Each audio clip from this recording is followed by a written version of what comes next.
Pang-apat na certificate mo na to, babe. Thank you, babe. I'm really proud of you. Kailangan malaman to ni Papa.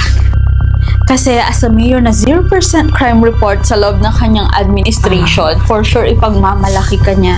Huwag mo nang sabihin sa Papa. Ayaw ko din kasing malaman ng bayan na ako yung sunod-sunod na nakakapagligtas sa mga bata hawak ng sindikato. Sige na, babe.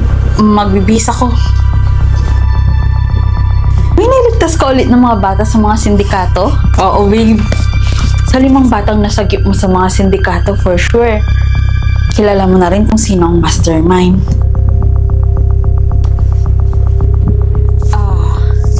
Kain na tayo. Kanina pa ako gutom na gutom eh. Beshi, 5. Yun ang bata ang nailigtas na sa sindikato. Sunod-sunod. Isa lang ang naiisip ko eh. Hindi kaya ang asawa ko ang mastermind? Hi, babe!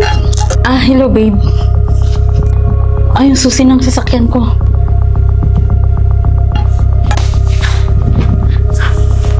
Ini-proof na ikaw ang mastermind. Hindi talaga kita ito tolerate.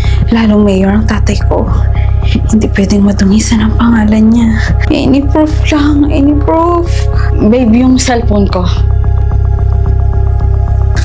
Yung dinner natin mamaya, wag mong kalimutan. Oo. Sige. Hello? Papunta na ako. Ang ginagawa niya sa liblib na lugar mo? May tao, may bata. Psst. Kayo po ba yung... Oo, ako nga. Ako yung asawa ni SPO1 Vergara. At andito ako para i-booking siya. Ililigtas ko kayong lahat, huwag kayong mag-alala, ha? Babalik ako dito, ha? Dadalhin ko dito lahat ng kapulisan. Babe, nagluto ako ng breakfast for you. Yung last na luto mo nito, di ko na maalala yung pangalan ko eh. Babe. Babe, hindi ako makahinga, babe. Babe, hindi ako makahinga. Babe? Pasensya ka na. Mga bata, ligtas na kayo. Teka, ba't parang hindi kayo masaya? Hindi po ang asawa niyo ang mastermind. Ha? Sino? Andiyan na siya. Kumilos kayo.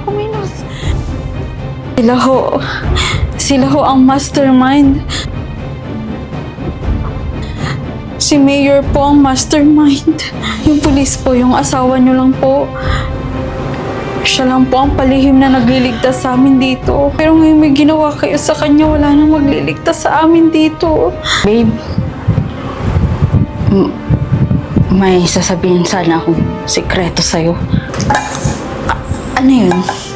Tungkol ito sa... Wait lang, tumatawag si Papa.